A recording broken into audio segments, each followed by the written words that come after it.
Mesdames et messieurs, bonsoir et merci de vous connecter à ce direct. Nous sommes très heureux de vous avoir parmi nous. Nous sommes en direct depuis Johannesburg, en Afrique du Sud. Et nous aimerons commencer par dire à tout un chacun de partager au maximum cette vidéo. C'est une initiative de l'Association des étudiants gabonais de Johannesburg en collaboration avec L-Express.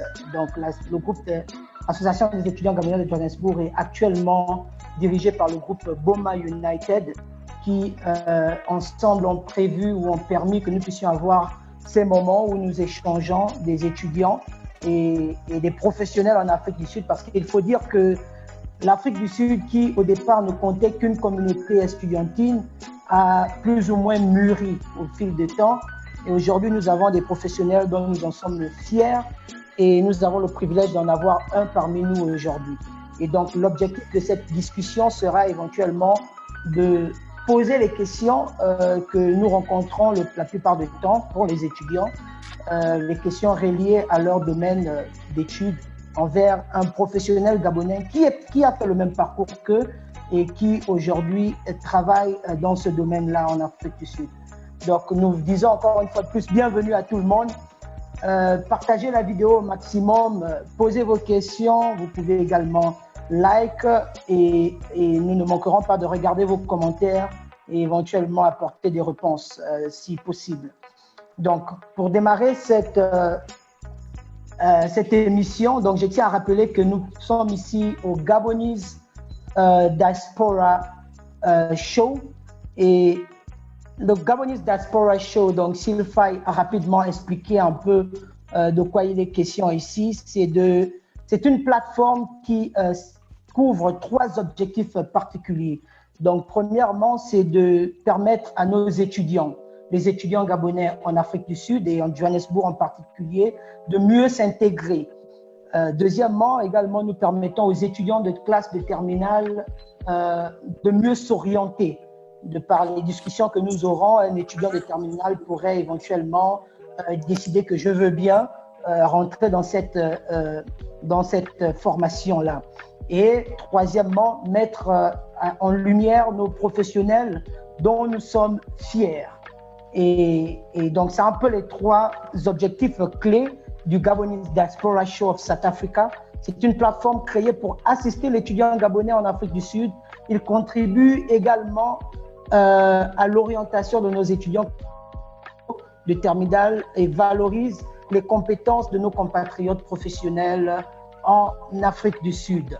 Ce soir, pour la session d'aujourd'hui, axée sur l'économie et les finances, d'aucuns appellent en anglais Accounting and Finance, nous avons 2 étudiants guests et nous avons également un professionnel. Je vais les laisser chacun se présenter à leur tour, en commençant par Monsieur Rosny Scott et on terminera par le professionnel qui nous accompagne. Scott, à vous.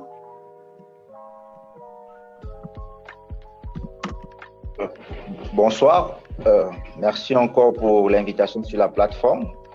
Je m'appelle Tati Atsuma Rosny Scotten. J'ai une licence en opération des services financiers obtenue à l'Université de Johannesburg. Actuellement, je suis en master en finance et secrétaire général de Boma United, groupe en charge de l'association des étudiants gabonais de Johannesburg. Merci, merci beaucoup. Est-ce qu'on peut avoir la jolie demoiselle qui nous accompagne? Bonsoir. Bonsoir Eliezer, bonsoir Scott, bonsoir Monsieur Swami et bonsoir à toutes les personnes qui nous regardent aujourd'hui. Je m'appelle Diombe Vanilla. Je suis en licence 3 de comptabilité financière à Damelin de Randburg. Je suis également chargée des finances dans le groupe Boma United et aussi dans l'association des Gabonais de Johannesburg.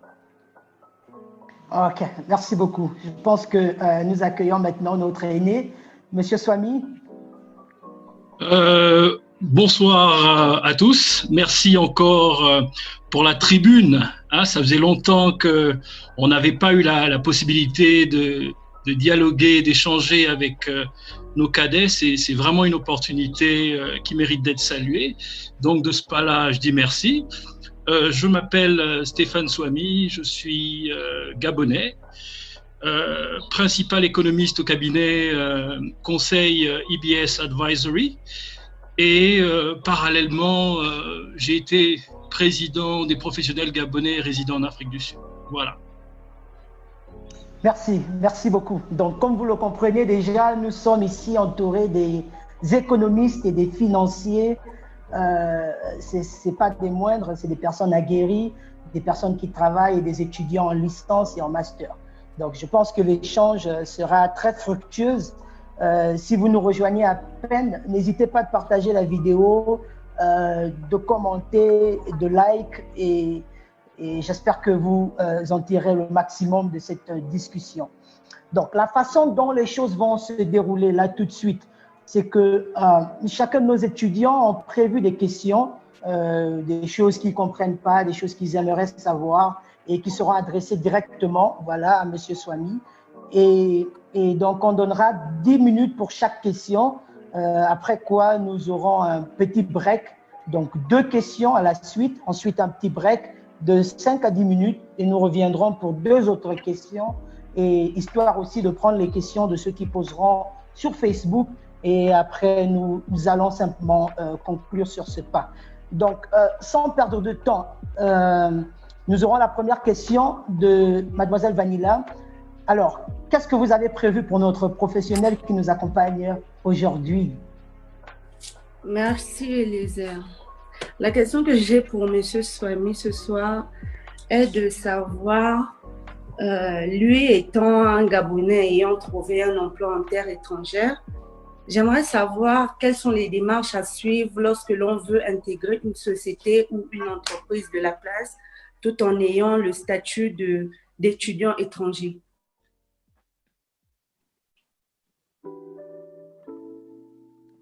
Monsieur Swami, votre micro n'a pas été on mute. Voilà, là je pense que c'est bon. Voilà. Ouais, donc parfait. je disais que Vanilla, ta question est intéressante à bien des égards, dans la mesure où en fait elle répond à un questionnement auquel les étudiants sont confrontés lorsqu'ils arrivent dans un pays étranger pour des raisons d'études. Cela va sans dire. Avant de trouver un emploi, on entreprend d'abord une série d'études. Étudiants gabonais en Afrique du Sud, notre séjour ici commence d'abord par l'apprentissage de la langue anglaise, qui pour moi est un des premiers jalons à poser avant d'arriver à l'université. Donc l'école de langue en fait va nous permettre d'asseoir notre niveau de compréhension et d'intégration en Afrique du Sud. Ça va nous permettre de comprendre la langue, mais au-delà de la langue est généralement liée à une culture. Donc au niveau de l'intégration, l'apprentissage de l'école de la langue anglaise va nous permettre de découvrir des gens avec différentes mentalités, des gens dans un univers social souvent différent de celui dans lequel on a vécu. Bref, ça va nous sortir d'un certain moule. Alors, après l'étape de l'école de langue, vient bien évidemment la réalité universitaire. Cette réalité-là n'est pas toujours évidente pour plusieurs raisons. Parce que la première, lorsqu'on fait le choix d'effectuer une partie de son cursus à l'étranger, on choisit de découvrir un nouveau pays, de nouvelles personnes, et ces réalités-là ne sont pas toujours évidentes. Pour le cas des Gabonais, par exemple, la méconnaissance de l'environnement post-bac, donc les critères d'accès à l'université, a une incidence sur le choix de la filière d'études. Donc, dans beaucoup de cas, certains étudiants se retrouvent à apprendre ou à faire des choix d'études qu'initialement ils n'avaient pas espéré. Donc, oui. on a un premier problème qui est celui-là. Le second problème, c'est celui de tenir dans cet environnement qui est plutôt hostile. Ailleurs, lorsqu'on est étudiant, on a la possibilité de se loger en résidence universitaire. Ici, malheureusement en Afrique du Sud, les résidences universitaires sont privilégiées pour les locaux. c'est réservé aux nationaux. Donc, avec beaucoup de chance, on peut intégrer une résidence universitaire, mais c'est terrible. Donc, déjà, avant d'arriver à l'université, on a un certain nombre d'obstacles qui, ma foi, vont forger le caractère. Et donc, une fois les études terminées, vient la réalité de l'emploi. Mais avant d'arriver à l'emploi, je pense que pour augmenter ses chances d'avoir un emploi avec les conditions que je viens d'énumérer, la première chose à faire, c'est avoir des résultats académiques au-delà du niveau moyen sud-africain, parce qu'il y a des quotas ici en Afrique du Sud. Généralement, lorsqu'on se retrouve sur le marché de l'emploi, la préférence est d'abord donnée aux nationaux. Et au niveau des nationaux, la loi a une certaine préférence pour les plus défavorisés, ou du moins ceux qui ont été défavorisés par une certaine période de l'histoire. Donc, quand on arrive dans cet environnement-là, on se doit d'être au-dessus du lot, on se doit d'être compétitif, on doit avoir des résultats au-dessus de la moyenne, et donc ça nous force, comme je le disais tout à l'heure, à être plus que moyen, ça nous force à être, je vais le dire comme ça, excellent. Ça, c'est la première chose. La deuxième chose, donc le deuxième point, pour accroître ses chances, je pense qu'il faut avoir des aptitudes extra-curriculum qui démontrent une certaine indépendance et une certaine capacité de se mouvoir. Je vais prendre un exemple simple. On est dans un environnement qui va très vite, où les gens sont mobiles. Donc, lorsqu'on est étudiant, généralement pendant les périodes de vacances, on devrait mettre à profit ces périodes-là pour apprendre à conduire, s'enregistrer ou appartenir à une structure associative.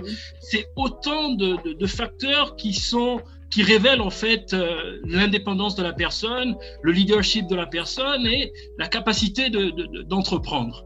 Alors, armé généralement ces points-là, on met un maximum de chances de son côté. Donc, après, maintenant, c'est comment, sur la forme, présenter un CV, présenter une lettre de motivation, et ensuite, à côté de l'aspect légal, donc avoir un visa qui permet de demander un travail ici. Donc, à l'époque, on parlait de Sturdy Permit, mais je pense que la dénomination a changé.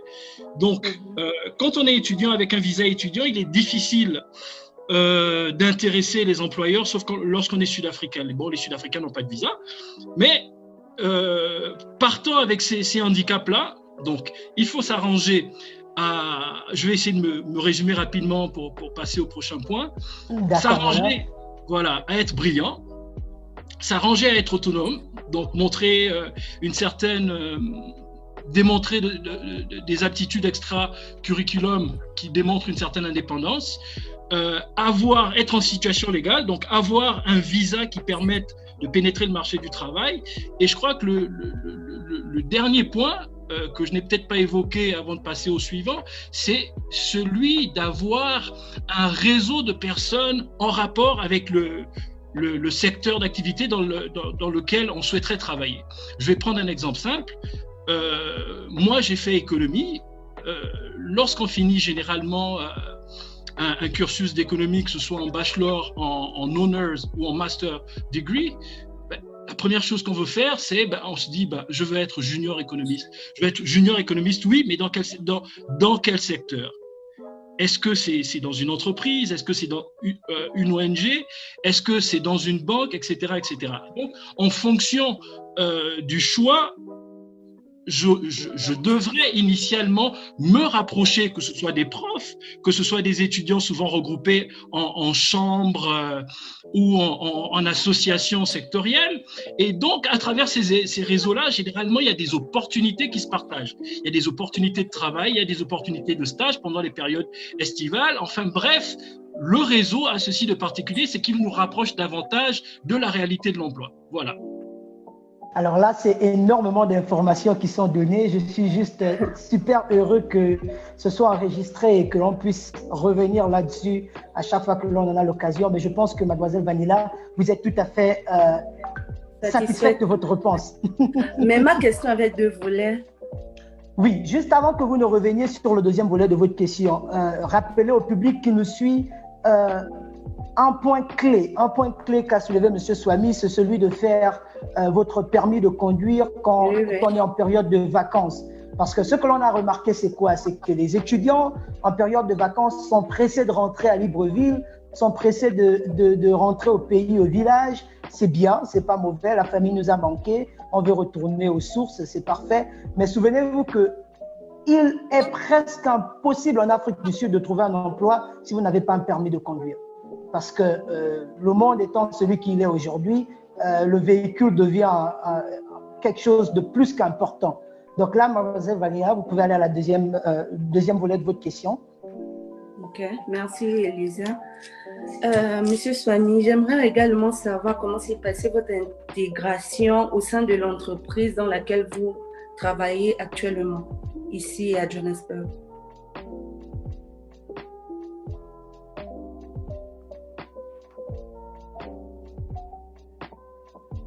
Monsieur Swamy, vous êtes là?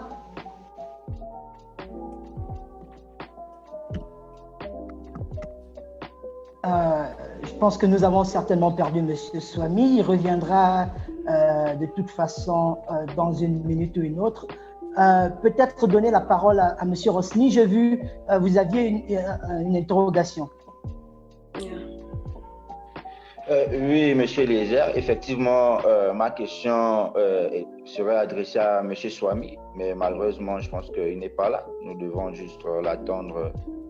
D'accord. Donc, pendant que nous patientons qu'il revienne, juste à rappeler aux téléspectateurs, si je peux m'exprimer ainsi, je ne suis pas un journaliste.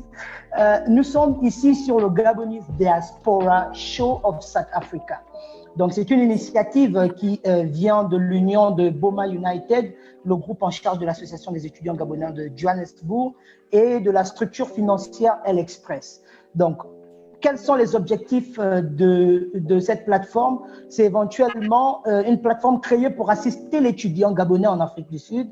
Et il contribue également à l'orientation de nos étudiants de terminale et il valorise nos compatriotes professionnels en Afrique du Sud. Comme nous avions tout à l'heure M. Swamy, qui, juste pour le rappeler, travaille à EBS Advisory, ici en Afrique du Sud. C'est un Gabonais qui est venu, qui a fait ses études, qui a terminé et qui travaille ici. C'est donc possible. Et pas seulement ça, mais qui contribue également à l'économie de notre pays. Nous allons en arriver peut-être à la fin de notre discussion, si M. Swamy revient dans l'entretemps. Donc, également rappeler aux téléspectateurs que le show se fait chaque jeudi. Chaque jeudi à partir de 19h à 20h30, ça c'est l'heure de l'Afrique du Sud, mais disons 18h à 19h30, l'heure de Libreville pour les étudiants qui nous suivent. Et c'est une séance de questions et réponses où les étudiants peuvent s'adresser à leurs aînés et recevoir des réponses plus claires par rapport à leurs inquiétudes. Donc, sur ce, je ne sais pas, au niveau de la technique, est-ce qu'on a M. Swamy de retour?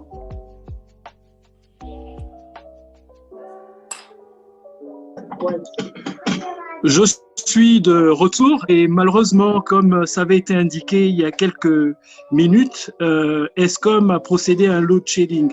Donc, je ne peux qu'avoir, pour le moment, être connecté à travers ma photo, mais je peux continuer à répondre aux questions comme il se doit.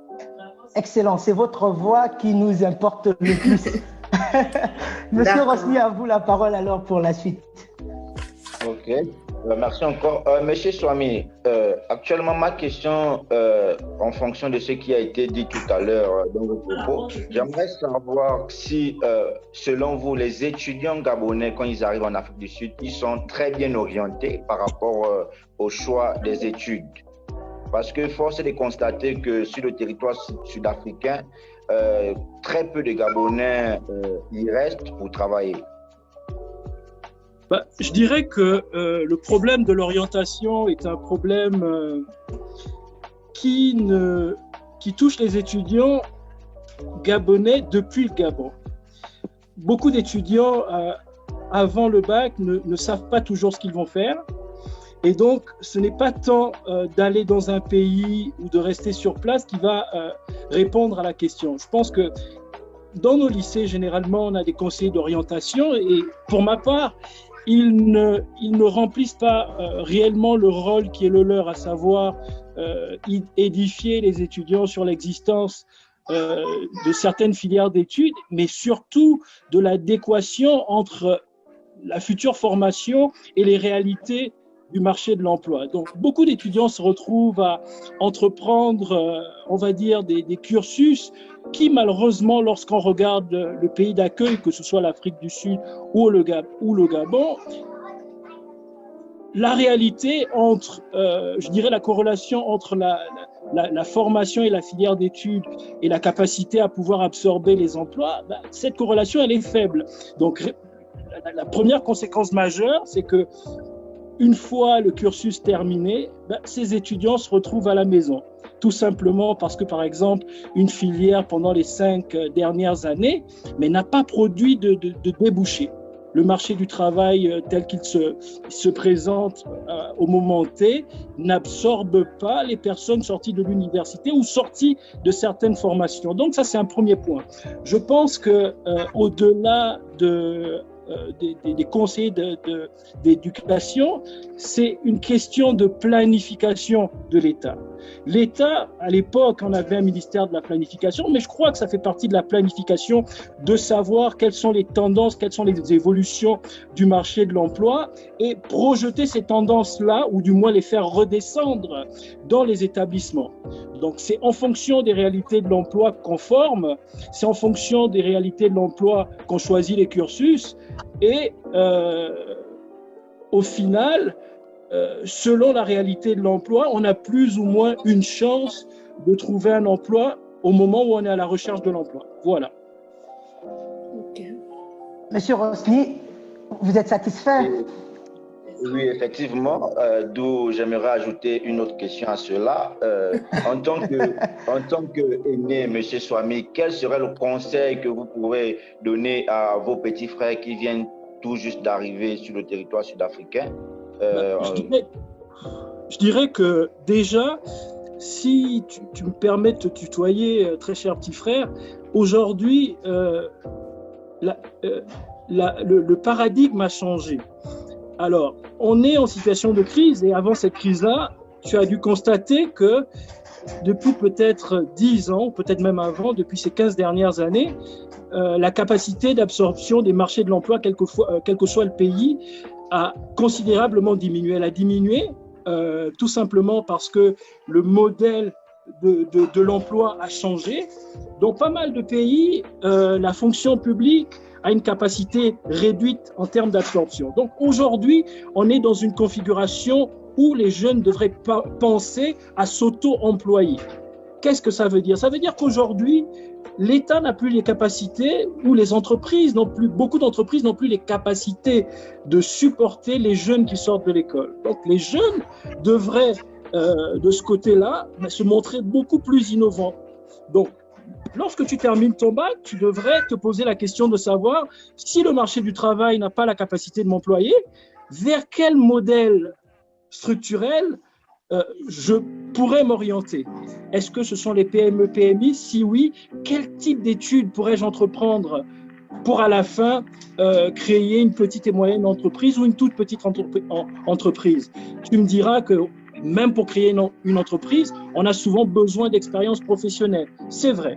Mais ça ne demande pas beaucoup de se construire soi-même. Ça ne demande pas beaucoup. Je vais prendre quelqu'un qui est sur le banc de l'école et qui, chaque vacances, décide par exemple de transporter les gens. Un truc simple.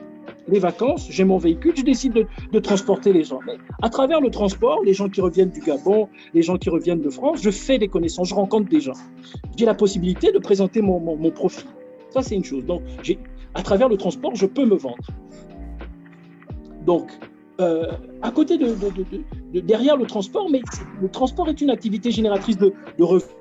Lorsque ce dernier est bien organisé, on peut monter une filière transport lorsqu'on a terminé.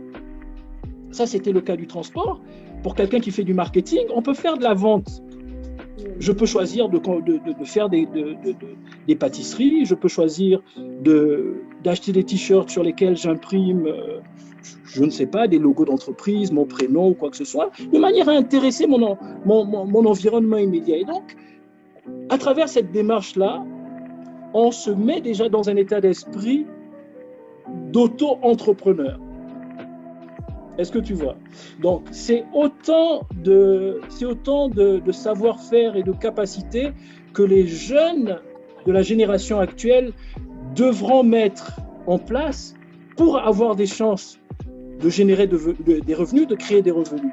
Maintenant, s'il est difficile de s'orienter vers cette route-là, c'est la route classique qui reste la plus dure pour moi.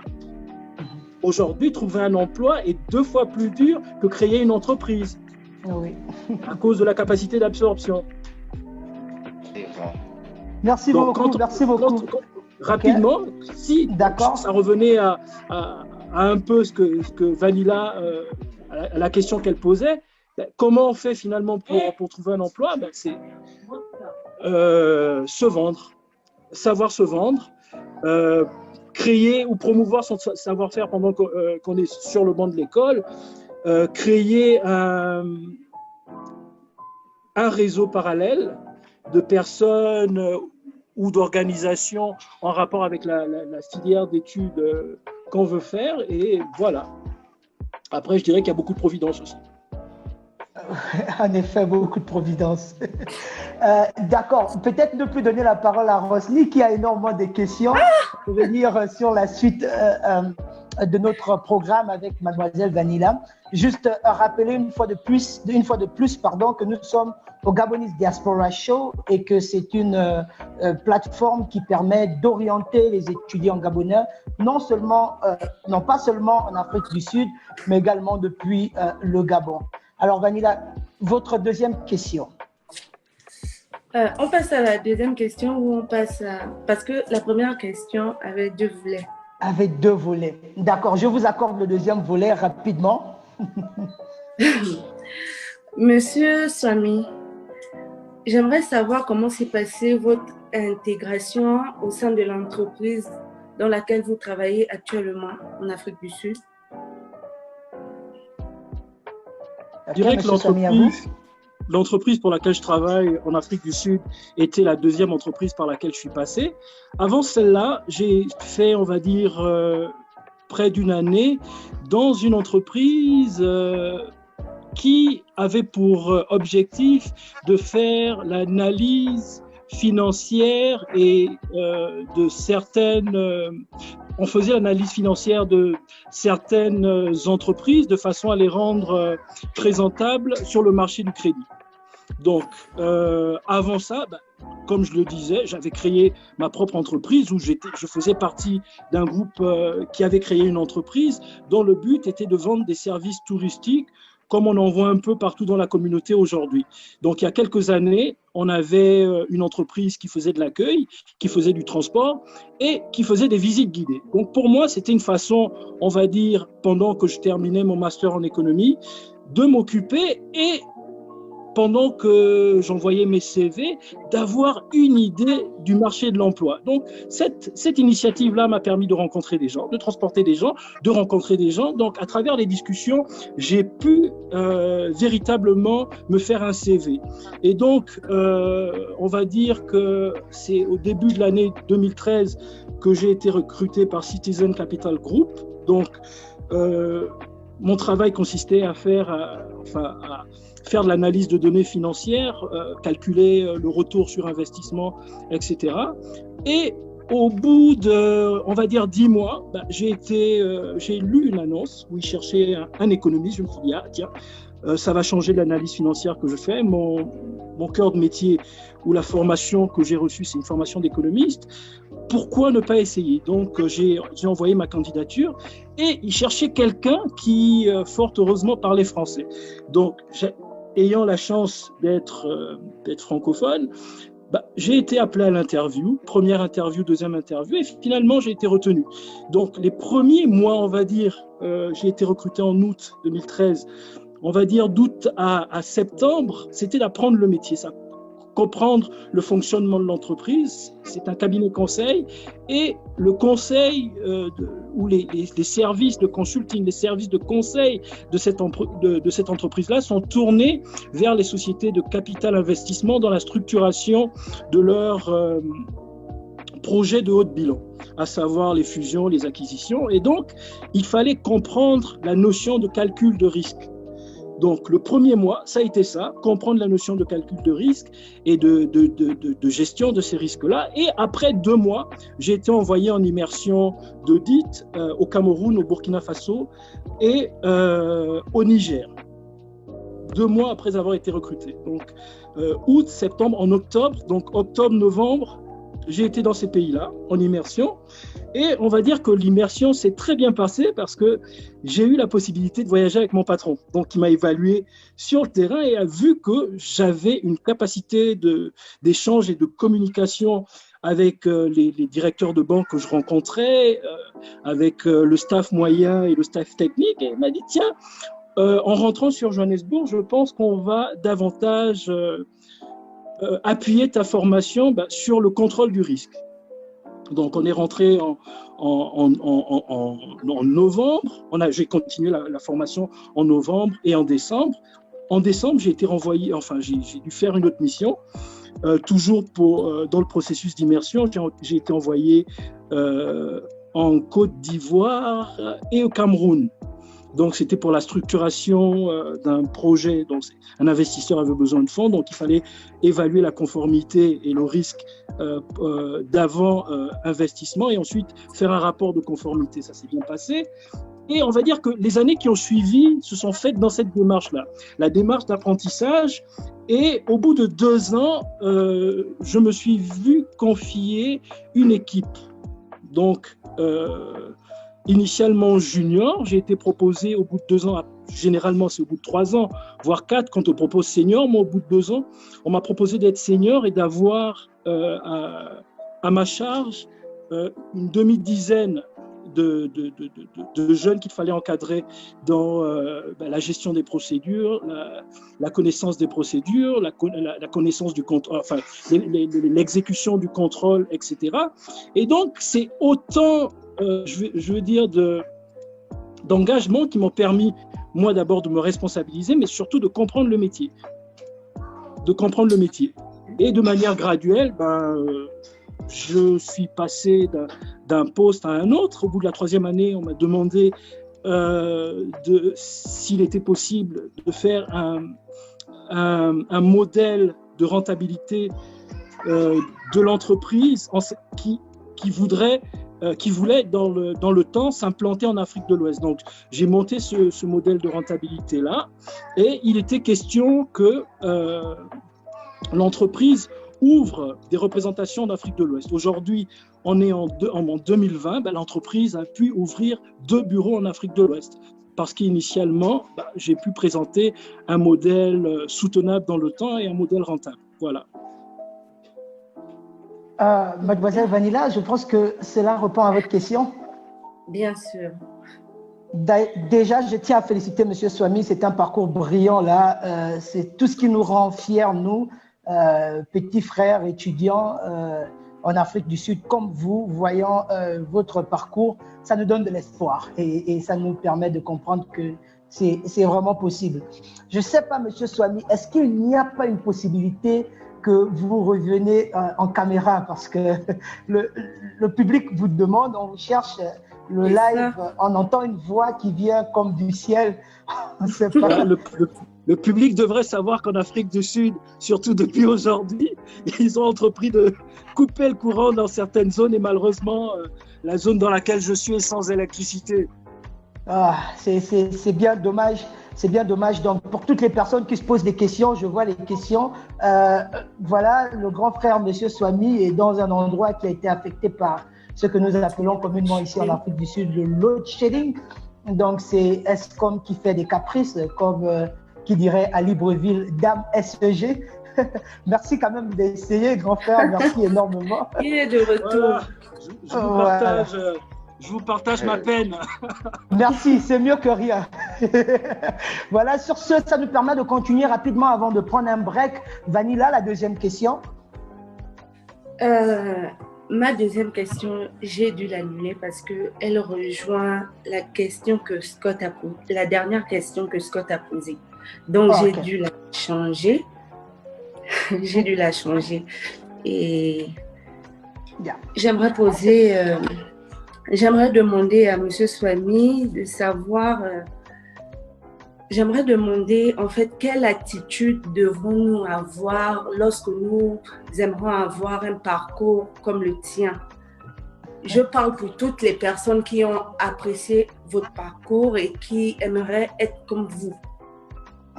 Monsieur Swamy, juste avant que je vous donne la parole, juste rappeler à tout le monde que nous sommes ici sur l'économie et les finances et que chaque jeudi, nous prenons une filière et un professionnel gabonais et 2 étudiants. Et ensemble, nous discutons de comment éventuellement évoluer dans ce domaine-là. À vous, Monsieur Swamy.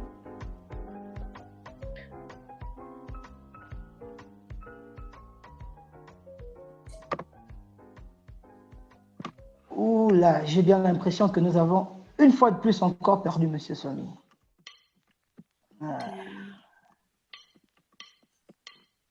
Ok. Donc, juste avant qu'il ne revienne, voilà, juste avant qu'il ne revienne, Monsieur Rosny, quelque chose que vous vouliez ajouter? Monsieur Swamy se trouve dans le ah, ok. Monsieur Swamy n'est plus là. Yeah. Ok, en tout cas, il faut aussi encourager tout étudiant gabonais à Johannesburg de s'enregistrer auprès de l'association pour une meilleure assistance. Aussi, je tiens à féliciter encore la plateforme et l'initiative. Je voulais dire ça en anglais. Donc, c'est une très bonne chose de toujours continuer comme ça, inviter nos jeunes frères et sœurs sur ce genre de plateau afin de discuter. Ibrahim, une question. On va prendre des questions dans les sujets d'actualité. D'accord. Donc, la technique nous fait savoir qu'il y a des questions venant de la technique. Malheureusement, notre invité phare, celui qu'on appelle le main guest, n'est plus là. Je ne sais pas si on sera en mesure de répondre, mais tout de même, à vous, Osni. Il est là. Ah ben voilà, Monsieur Swamy est de retour. Magnifique. Peut-être avant que Monsieur Swamy ne reprenne la parole, Osni, les questions que vous avez.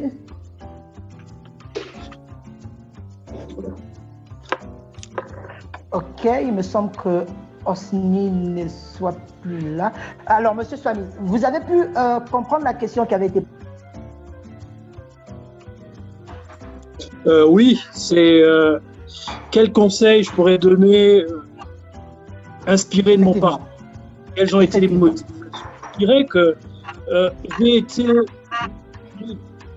tous les Gabonais qui viennent à l'étranger ou qui décident d'apprendre à l'étranger devraient être mus par l'esprit de retourner au Gabon, apporter une quelconque contribution pour agrandir l'édifice. Ça, c'est la première chose. Donc, généralement, lorsqu'on est animé par cet esprit-là, on se dit qu'il n'y a aucune limite pour atteindre des résultats, je dirais, positifs dans sa vie de tous les jours. Donc, dans la vie personnelle, on a besoin d'être bien encadré, de faire un choix de partenaire qui ne portera pas préjudice à nos objectifs, et dans la vie professionnelle, mais tout faire pour être le meilleur dans sa discipline. Donc, pour les jeunes Gabonais présents en Afrique du Sud ou des différentes diasporas, je leur dirais que notre pays nous attend. Le Gabon, c'est notre pays. Le Gabon a besoin d'un réservoir de talent pour continuer le travail que nos frères au Gabon entreprennent au quotidien.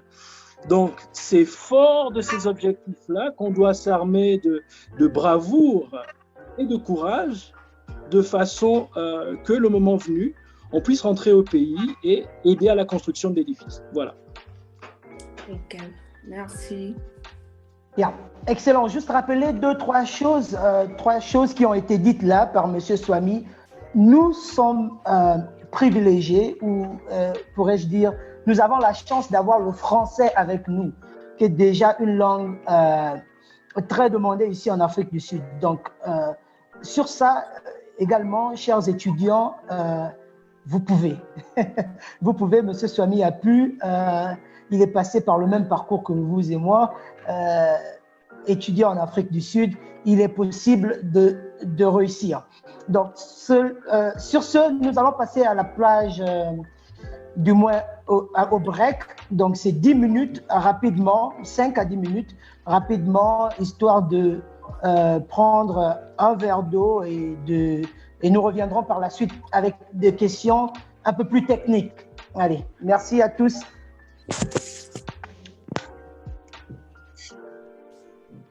Voilà, merci beaucoup à la technique. Merci de nous avoir permis de prendre un verre d'eau rapidement. Rappelez aux uns aux autres que nous sommes sur le Gabonese Diaspora Show of South Africa, une initiative du groupe Boma United en charge de l'Association des étudiants gabonais de Johannesburg, en partenariat avec la structure d'envoi d'argent rapide au niveau de Gabon, Afrique du Sud, L Express. Donc, la plateforme a 3 objectifs. Premièrement, celle de contribuer à l'orientation de nos étudiants de classe de terminale et même ceux de l'école de langue. Également, mettre en valeur nos compatriotes professionnels en Afrique du Sud et éventuellement assister les Gabonais dans leur intégration en terre sud-africaine. Aujourd'hui, nous avons notre invité spécial, Monsieur Stéphane Swami Mabiala, et 2 invités étudiants, Mademoiselle Vanilla de licence, à l'école d'Ameline, et Monsieur Rosny Scott, postgraduate student à UG. Juste pour également répondre à nos compatriotes qui nous suivent en ligne, j'ai vu des très beaux commentaires, pardon. Rappelez aux uns aux autres qu'en Afrique du Sud, il y a ce qu'on appelle formation critique. Donc, c'est-à-dire que il y a ce qu'on appelle un critical skill list, une liste de formations qui vous permettrait éventuellement, après l'obtention de vos diplômes, de facilement intégrer le monde des affaires. Bien que là aussi, la compétition reste d'actualité. Nous sommes à la deuxième partie de notre échange. Et là, tout de suite, j'aimerais donner la parole à Scott pour vos questions pour M. Swami. Scott, à vous la parole. Merci, M. Eliezer. M. Swami, en surliquidité, avec un excédent bancaire en hausse de 7,7% à 714 milliards de francs CFA, les banques gabonaises peinent à trouver des débouchés. Conséquence, malgré une capacité financière équivalente aux dépenses budgétaires de l'État, les banques peinent à trouver des projets à financer. En tant qu'économiste, quelles sont selon vous les principales raisons à l'origine de la surliquidité des établissements bancaires au Gabon? Merci Scott. Je crois que la première chose qu'il faudrait faire, c'est peut-être définir la notion de liquidité. Quand est-ce qu'on parle de liquidité bancaire? En fait, ce qu'il faut comprendre de façon triviale, c'est que les banques commerciales font généralement le choix de conserver une quantité importante de liquidités supérieure à ce dont elles ont besoin pour couvrir d'éventuelles demandes excédentaires. Alors, qu'est-ce que ça veut dire? Ça veut tout simplement dire que en situation normale, le rôle d'une banque est de collecter l'épargne résiduelle des consommateurs après que le revenu disponible ait été épuisé. Donc, ces banques-là vont généralement faire un choix, un arbitrage entre conserver cette épargne-là sous forme de réserves excédentaires ou non excédentaires qu'elles vont revendre sous forme liquide ou sous forme moins liquide. À partir du moment, prenons par exemple le cas où la banque ferait le choix de garder des réserves excédentaires sous forme non liquide. Elle a des actifs par devers elle. Toi, Scott, tu as de l'argent à la banque et aujourd'hui, pour un projet quelconque, tu décides, écoute, moi j'ai 150 millions par devers vous, j'ai besoin de les retirer. Donc, la banque, pour pouvoir te remettre tes 150 millions, a besoin de transformer ton argent, si ses réserves ne sont pas en monnaie liquide, elle a besoin de les revendre rapidement. Elle a besoin de revendre ses actifs rapidement. Donc, d'où l'intérêt de garder un maximum d'actifs liquides. Si ces actifs sont non liquides, la banque sera dans l'incapacité de te remettre ton argent, ou elle le fera après un certain nombre de temps. Donc, nos banques au Gabon, généralement, pour éviter de se retrouver dans ces situations-là, vont se prévaloir ou vont faire le choix, dans un premier temps, d'avoir des réserves excédentaires liquides. C'est pourquoi on parle de surliquidité. Voilà. Ok. Monsieur Scott, êtes-vous en harmonie avec la réponse que vous a produite Monsieur Swami? Oui, mais j'aimerais ajouter une question parallèle, en fait, pour savoir si on peut dire que le secteur bancaire gabonais est un secteur rentable malgré le principe de surliquidité qui s'y trouve. La rentabilité s'apprécie sous plusieurs angles. On va dire que le secteur bancaire est rentable d'un point de vue établissement financier à partir du moment où elle démontre dans le temps une forte capacité à pouvoir mobiliser des ressources dans le temps. Mais pour toi, le client Scott, qui voudrait par exemple venir à la banque et solliciter des crédits, on va remarquer que les banques, généralement, les banques commerciales, sont frileuses dans l'octroi de crédit dans le temps, tout simplement parce qu'elles n'ont pas vocation à financer, par exemple, les projets. Elles ont vocation à mobiliser des ressources pour l'État. Ça, c'est le premier travail de la banque, c'est ça. Elle va mobiliser un certain nombre de ressources pour l'État et le jour où l'État aura besoin d'emprunter de l'argent, étant donné que l'État est la première autorité capable de mobiliser un certain nombre de garanties, cet argent sera disponible sous plusieurs formes et pour plusieurs objectifs. Ça peut être pour des objectifs de sécurité économique, ça peut être pour des objectifs, prenez par exemple, pour le cas de la crise Covid. Oh, Audrey. Oui, la crise que nous vivons actuellement, les banques ont besoin d'une certaine liquidité ou d'un certain niveau de réserve pour venir au secours des petites et moyennes entreprises. Bien sûr. Oui. Voilà. Monsieur Swami, mais on constate que au Gabon, les banques prêtent peu aux entreprises. Les banques, et même en particulier. C'est ce que je disais tout à l'heure. Il y a quelque chose qu'il faut comprendre, c'est quelle est la fonction principale de la banque. La fonction principale de la banque, c'est de créer une épargne résiduelle qui va servir au financement de l'économie à travers l'État. Ça, c'est la première chose. La deuxième chose qu'il faut comprendre dans le fonctionnement d'une banque, c'est la notion de terme. Les banques, généralement, prennent un risque de court terme. Les projets, généralement, démarrent à partir de la deuxième ou la troisième année. Les banques financent, le délai de financement bancaire est de une année ou de 2 années. En 2 années, un projet n'a pas véritablement commencé. Et la troisième raison, c'est la notion de risque. Généralement, les banques commerciales dans nos pays n'ont pas la maîtrise du risque ou ne prennent pas le risque des autres systèmes de financement. Donc, c'est autant de facteurs qui font que, à un moment donné, lorsque quelqu'un vient de solliciter un crédit, la banque ne soit pas à même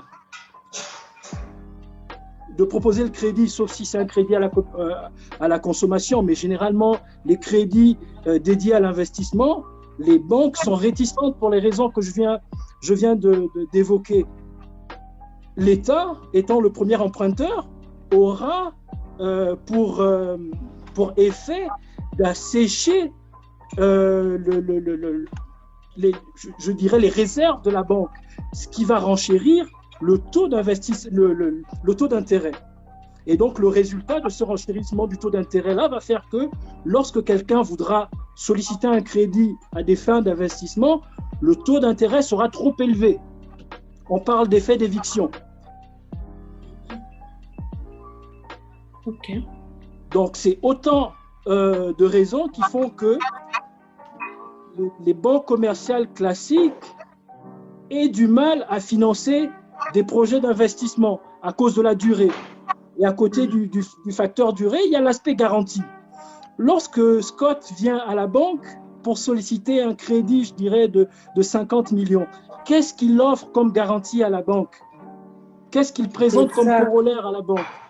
Généralement, les petites et moyennes entreprises n'ont pas de corollaire ou elles n'ont pas de garantie assez suffisante pour engager un financement bancaire. Voilà. Donc, c'est autant de raisons qui font que les banques, généralement, les banques commerciales, sont frileuses dans l'octroi de crédit. Lorsqu'elles le font, les taux d'intérêt sont élevés. Et si les taux d'intérêt sont élevés, la demande de crédit aura tendance à être faible parce que les gens ne s'engagent pas généralement dans des termes où le taux de remboursement est 2 fois, 3 fois ou 4 fois supérieur au montant de l'emprunt. Monsieur Swami, ça me donne moi-même beaucoup de questions à vous poser. Je suis pas du domaine. Je suis ouvert, oui. J'ai une question. Oui, prenons peut-être Vanilla d'abord, oui. Je voulais demander à Monsieur Swami, pour le bon fonctionnement des banques gabonaises, qu'est-ce que les banques gabonaises pourraient plager sur le fonctionnement des banques sud-africaines? Bon, ce qu'il faudrait peut-être dire ou resituer les choses dans leur contexte, c'est que beaucoup de banques commerciales éprouvent ces difficultés-là. Donc, je pense que c'est le modèle de financement qui, avec le temps, devra s'adapter aux réalités ou aux besoins de financement. Je ne sais pas si je me fais comprendre de ce point de vue-là. Donc, c'est vrai que les banques en interne ont un certain nombre de mécanismes structurels qui sont des freins au financement, mais de manière générale, il s'agit du système de financement qui devrait s'adapter aux besoins de financement. Je m'explique. Si la banque commerciale a du mal, prenons le cas du Gabon, à financer les projets de développement, mais il existe des modèles de financement qui ne sont pas forcément le fait de la banque. Il existe ce qu'on appelle en finance la mésofinance, qui est une forme de financement alternative au système bancaire classique. En finance toujours, il existe des systèmes de financement décentralisés appelés microfinance. La microfinance, c'est un moyen de financement, certes à taux élevé, mais la prise de risque est déjà plus réelle que la prise de risque du financement classique, du financement bancaire. Et au-delà de la mésofinance et de la microfinance, il y a d'autres formes de financement comme le capital investissement, où généralement un fonds va se mettre en place à travers, après avoir entrepris des démarches juridiques et ensuite des démarches de levée de fonds, un fonds va se mettre en place et va décider de cibler des secteurs d'activité avec des objectifs de financement bien précis. Donc, c'est autant de mécanismes de financement qui, à mon sens, au lieu de s'arrêter sur les lacunes du secteur, du système de financement classique, donc du secteur bancaire, je pense que nos États devraient regarder les autres formes de financement pour permettre à la demande de se retrouver, notamment aussi, au niveau des petites et moyennes entreprises, des très petites entreprises, ou des grandes entreprises. Voilà. D'accord. Peut-être, Merci. Scott, une minute avant que tu ne reviennes sur la suite de tes questions, prendre une question d'un téléspectateur en ligne, Monsieur Olam Stéphane, que nous saluons d'ailleurs. Merci de nous suivre. Et également à tout le monde, merci de continuer à partager. L'objectif, c'est d'au moins atteindre 50 personnes en ligne directe, voilà, histoire de rebooster un peu notre communauté et également nos confrères au niveau du Gabon. Donc, Monsieur Swami, c'est pour vous directement, en tant qu'économiste dans le domaine des finances, quels sont les métiers du futur? Donc, la question vient de Monsieur Olam Stéphane.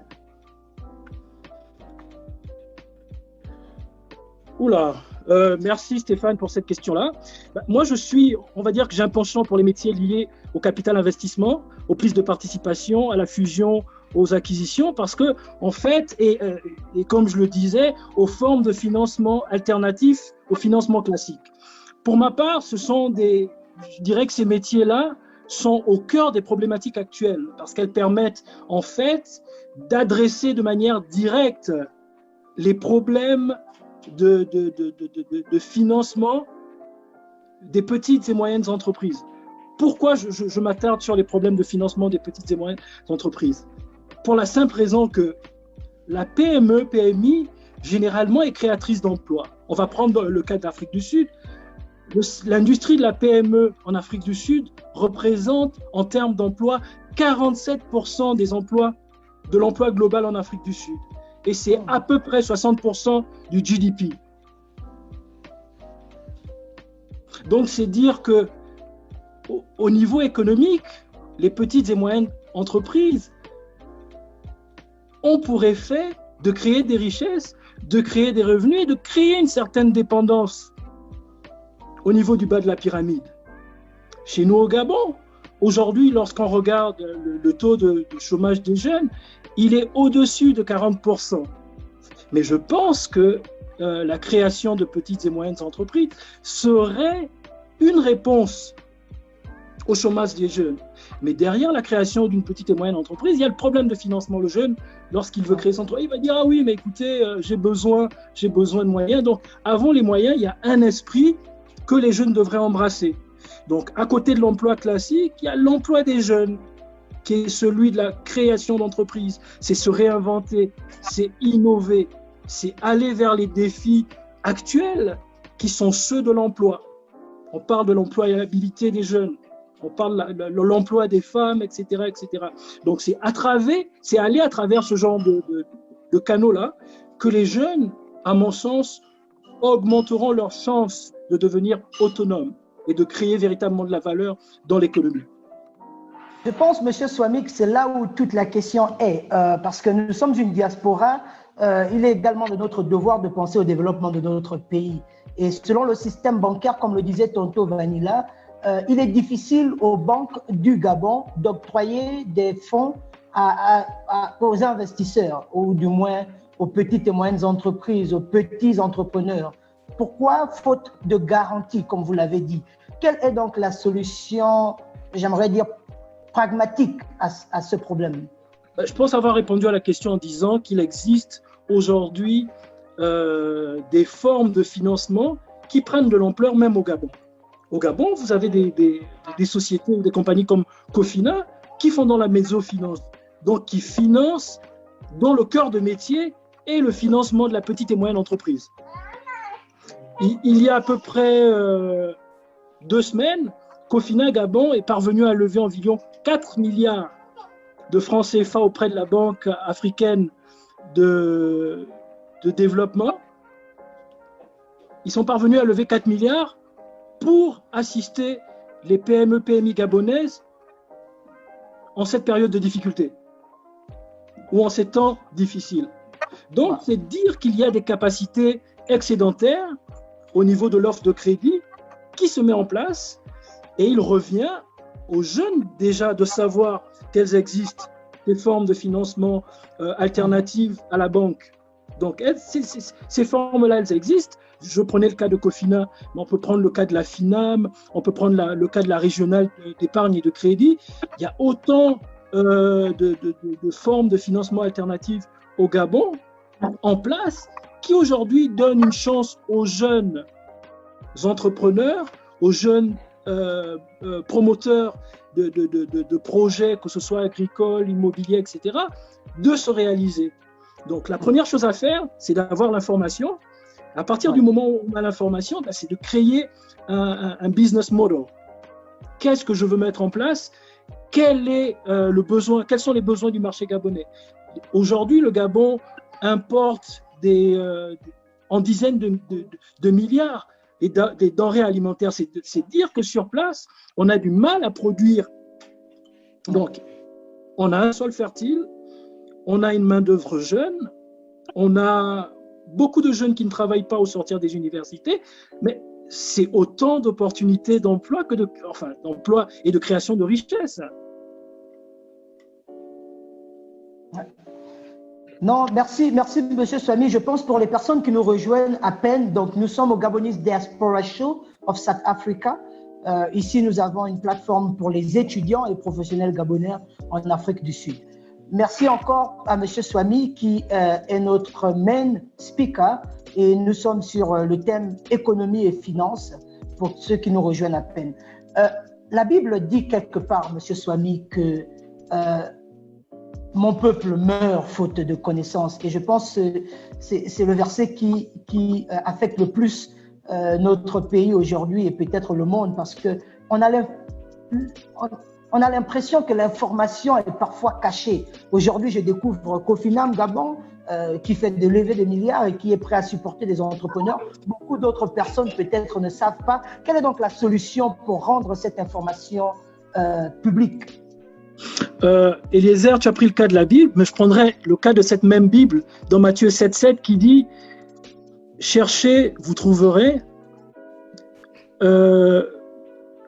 demandez, on vous donnera, et frappez, on vous ouvrira. » Donc, je pense qu'il revient aux jeunes que vous êtes de chercher l'information, d'aller vers l'information. L'information existe, mais il faut en éprouver le désir, il faut éprouver le désir d'aller vers cette information-là. Aujourd'hui, le Gabon a la chance d'avoir un ministère du commerce dynamique qui entreprend depuis déjà quelques mois un certain nombre de campagnes d'information sur les fonds disponibles pour renforcer la trésorerie des entreprises ou des micro-entreprises affectées en période de coronavirus. Donc, c'est autant d'informations qui sont disponibles.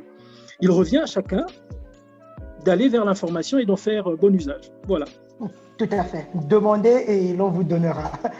Monsieur Scott, est-ce qu'on peut avoir votre seconde question?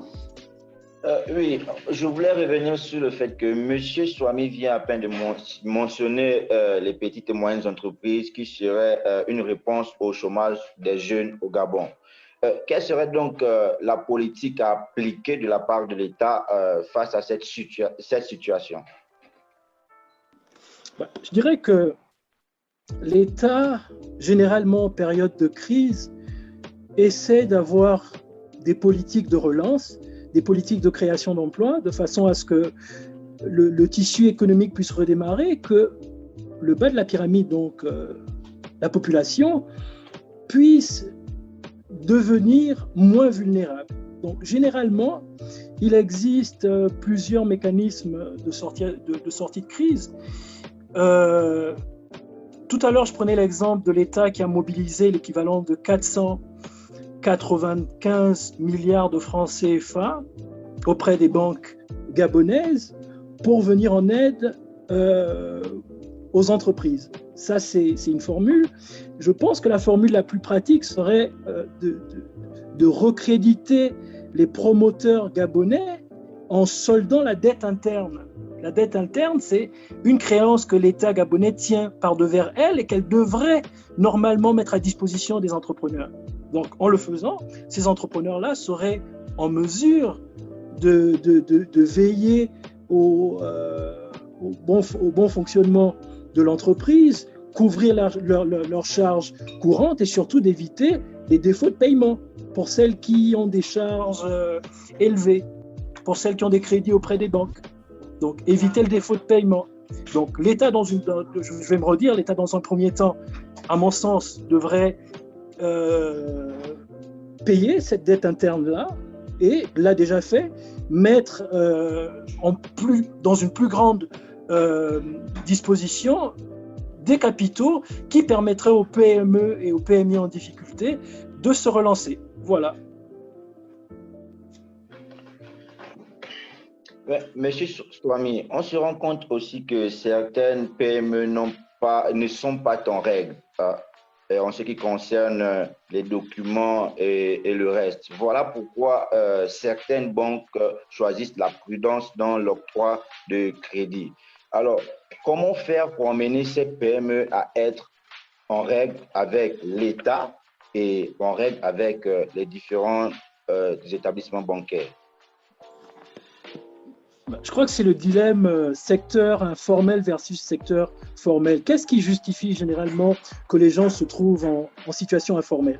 Premièrement, ça peut être le coût d'établissement de la société. À partir du moment où l'État érige des barrières institutionnelles qui sont des freins à la création d'entreprises, les gens vont passer ces barrières-là en entreprenant, mais sans pour autant se déclarer. Donc, l'État devrait mettre en place, pour notre information, l'État, à travers l'ANPI, a instauré un guichet unique qui permet aux entreprises aujourd'hui de se créer en 24 ou 48 heures. C'est une bonne chose, la première chose. Je pense que la deuxième chose serait d'avoir une fiscalité adaptée aux produits et aux services des entreprises. L'État gabonais est connu pour avoir une fiscalité répressive. Ça veut dire qu'elle prélève trop de taxes. Ne fais pas ça. Si l'État prélève trop de taxes, mais c'est qu'elle diminue l'activité ou le champ d'activité de l'entreprise. Elle diminue ses réserves, elle diminue ses bénéfices, et donc elle pousse l'activité à ne pas déclarer ses réserves, enfin ses bénéfices. Donc, avoir une fiscalité adaptée aux besoins des entreprises et mettre en place, à mon sens, un fonds de garantie qui pourrait permettre aux entreprises, aux PME, PMI, aux startups qui voudraient commencer, de se lancer sans grande difficulté. Aujourd'hui, pas aujourd'hui, il existe au Gabon ce qu'on appelle un fonds d'investissement stratégique qui est dédié aux projets d'investissement nationaux à hauteur de, je crois, 40% et 60% à 60% d'investissement à l'étranger. Donc, ce fonds d'investissement, ce fonds gabonais d'investissement stratégique est en train de voir la possibilité de créer un fonds de garantie qui pourrait permettre aux banques d'ouvrir, donc d'être moins frileuses au risque et de s'ouvrir aux demandes de crédit. Rapidement, Monsieur Swami, nous sommes en train de tirer vers la fin de notre émission. Monsieur Scott, je sais que vous avez encore une dernière question. Il y a des compatriotes, voilà, sur Facebook qui posent des questions et d'autres qui commentent. Au Gabon, le bac B, on en a l'air, est le bac le plus fréquenté, les plus grandes classes. Et après, on va à l'UOB, le département économie et finances semble être bourré d'étudiants. Mais on a l'impression que les Gabonais ne comprennent toujours pas cette dynamique économique. Est-ce que l'enseignement de l'économie au Gabon, quel est votre point de vue, la manière dont, essayons de la comparer avec celle de l'Afrique du Sud, les compétences économiques, M. Swami? Oula, je pense que ta question est posée à la mauvaise personne parce que moi je suis un pur produit initialement du système gabonais. J'ai fait de la première année à mon année de maîtrise à l'université Omar Bongo. Et donc, oui, je comprends parfaitement ton inquiétude. C'est en Afrique du Sud que j'ai découvert les métiers du capital investissement et de tout ce qui tourne autour de la fonction de financement alternatif. Je pense que c'est autant de capacités qui sont normalement dans les cordes des économistes, mais qui ne sont pas encore chez nous vulgarisées. Donc, je pense que dans nos formations, on devrait essayer de rendre de manière pratique. Bon, ça, tu me diras que les écoles le font. L'université a vocation de former de manière générale. Et ensuite, une fois, quand on a fait économie à l'université, on devient administrateur économique et financier. Donc, on travaille dans les régies financières, on travaille au budget, on travaille au ministère de l'économie, etc., etc. Mais je pense qu'à côté de cette administration de l'État-là, il y a un aspect de l'économie aujourd'hui prédominant dans le monde, c'est celui de l'économie du risque. L'économie actuelle dans le monde est articulée autour du risque. Et donc, lorsqu'on forme les économistes, on devrait doter ces derniers d'une capacité supplémentaire à pouvoir apprécier le risque macroéconomique ainsi que le risque microéconomique. Et est-ce que ça s'est développé au Gabon, cette économie de risque? Non, mais comme je le disais tout à l'heure, il serait dans l'intérêt des écoles, justement, de s'adapter au changement actuel de paradigme.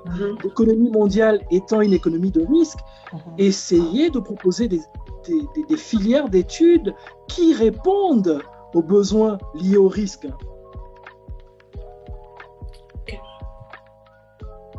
Absolument. Scott, pour votre dernière question.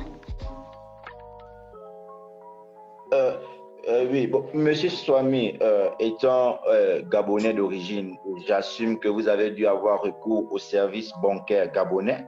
Et étant sur le territoire sud-africain, vous avez dû aussi avoir recours aux services bancaires sud-africains.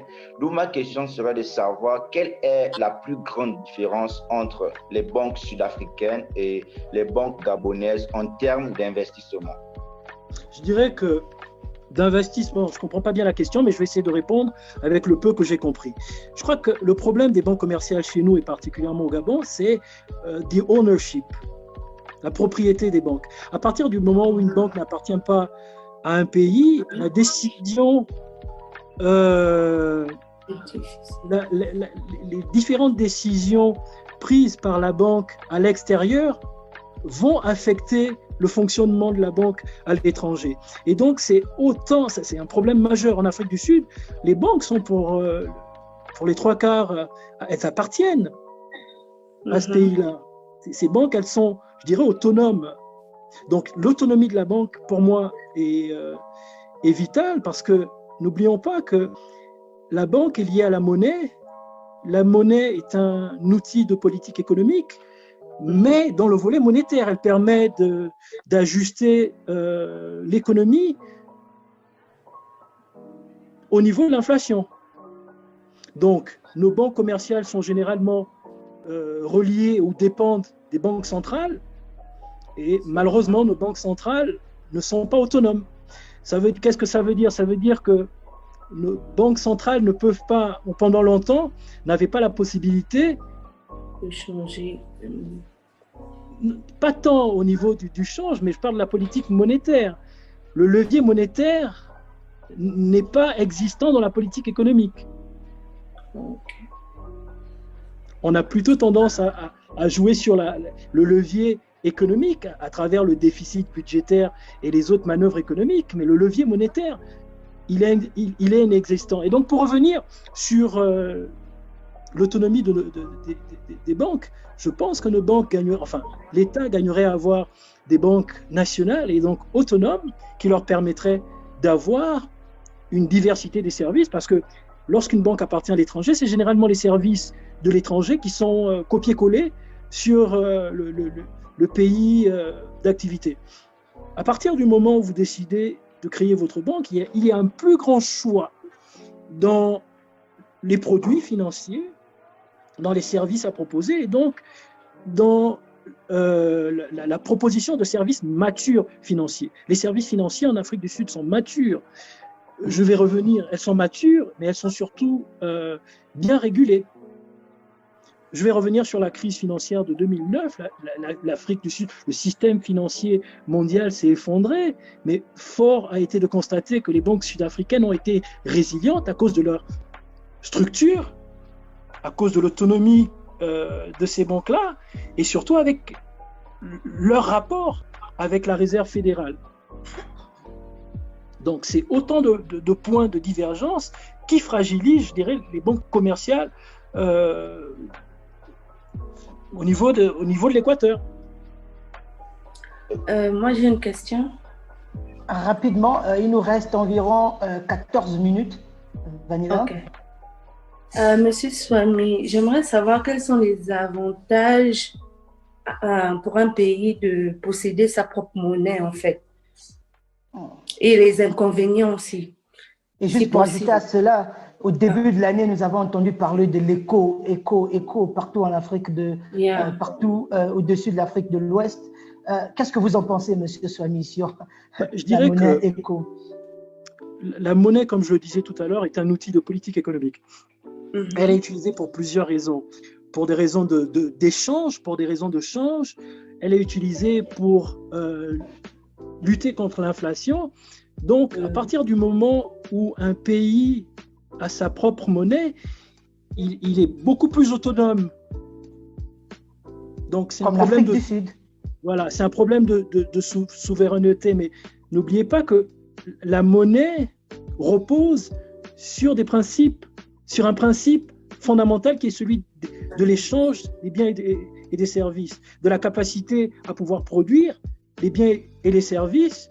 Et ensuite, la demande de cette monnaie ne sera corrélée qu'à l'existence d'un tissu productif qui peut échanger. Donc, dans le cas, je dirais, du CFA, le CFA est arrimé à l'euro de manière continuelle, donc pas flexible, mais le problème réel de notre monnaie, c'est le corollaire économique. L'Afrique, malheureusement, n'a pas la possibilité de produire ses biens et services. L'Afrique est encore beaucoup trop tournée vers le reste du monde en ce qui concerne la création de richesses. Elle est encore à un niveau primaire de création des biens et services et profite très peu de création de valeur ajoutée. Je vais prendre un exemple simple. La Côte d'Ivoire est certainement le premier pays exportateur de cacao dans le monde, mais en valeur ajoutée, l'Afrique du Sud ne crée rien ne transforme rien issu du cacao. Donc l'essentiel des revenus de la transformation du cacao sont faits à l'extérieur. Et ça a un impact sur la balance commerciale du pays, ça a un rapport donc sur le flux d'échange et donc sur la monnaie du pays.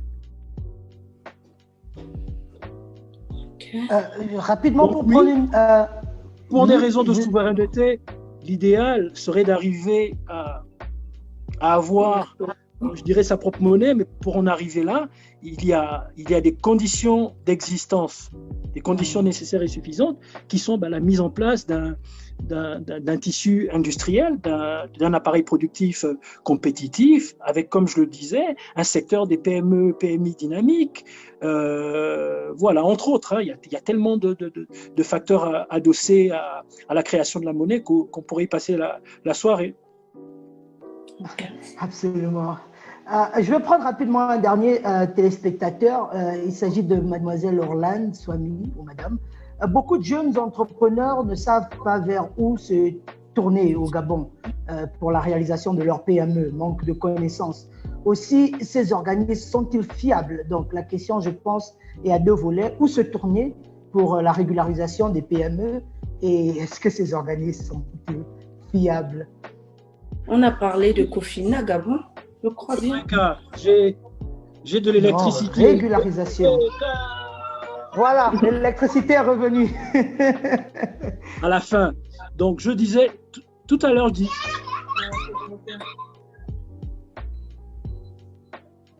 Bon, ma secrétaire est tout aussi contente que moi que l'électricité soit revenue. Donc, tout à l'heure, je m'apprêtais à dire que j'ai une foi infaillible en ce qui concerne l'existence d'institutions dans notre pays. Il existe des institutions. Tout à l'heure, je prenais l'exemple de l'ANPI, qui est aujourd'hui l'institution de référence lorsqu'on veut créer une entreprise.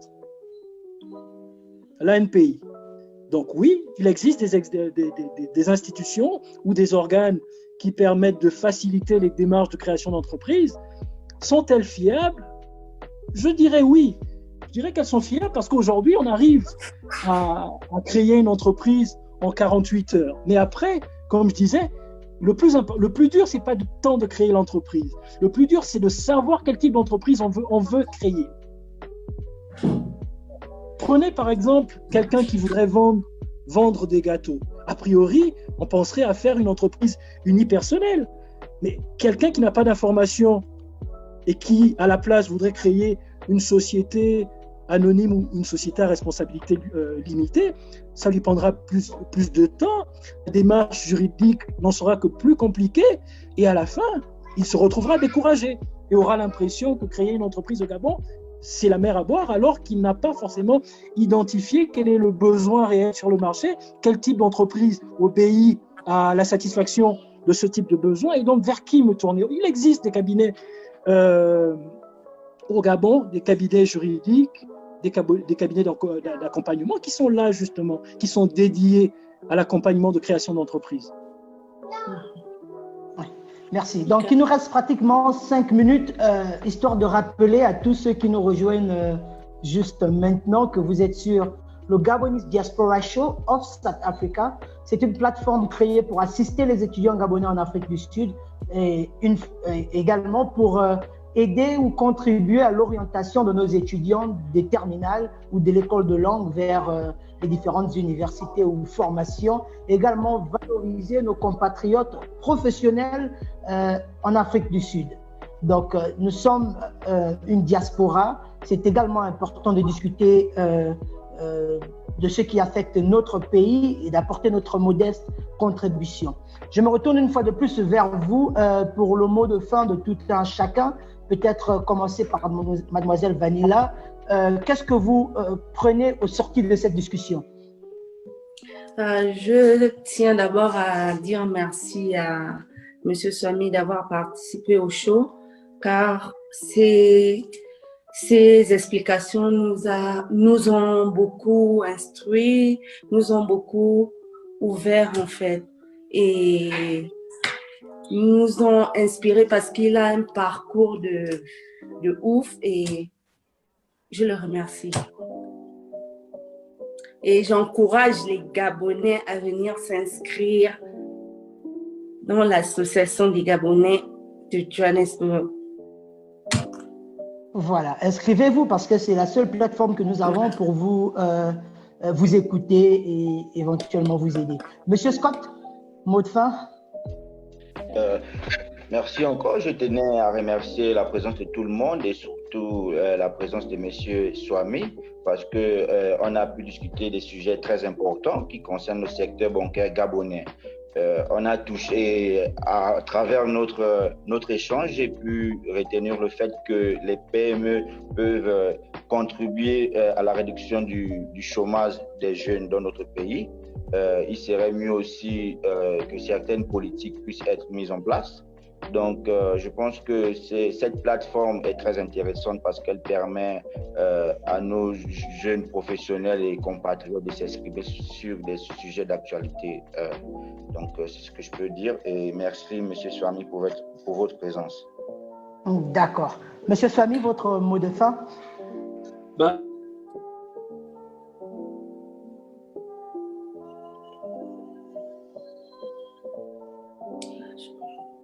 Oups, est-ce qu'on a une fois de plus encore perdu M. Swami?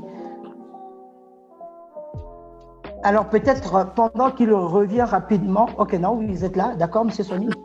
Voilà, donc merci pour la qualité des échanges. Et à Scott, je tiens à rappeler qu'en tant qu'aîné et en tant que professionnel gabonais résident en Afrique du Sud, il est de notre devoir d'assister les jeunes dans les conseils et dans les choix d'orientation. C'est notre devoir. Donc, lorsque mes jeunes cadets sont venus vers moi et m'ont demandé de me prêter à l'échange, c'est sans réfléchir que j'ai dit oui, parce que j'estime ou j'ai estimé que c'était une manière à moi de remplir mon devoir d'instruction, mon devoir d'orientation, mon devoir de leader dans cette communauté. Et donc, j'estime aussi qu'à chaque fois que les étudiants par le passé ont été confrontés à tout type de difficultés, j'ai été là en qualité de personne ou au niveau de la corporation à laquelle j'appartiens.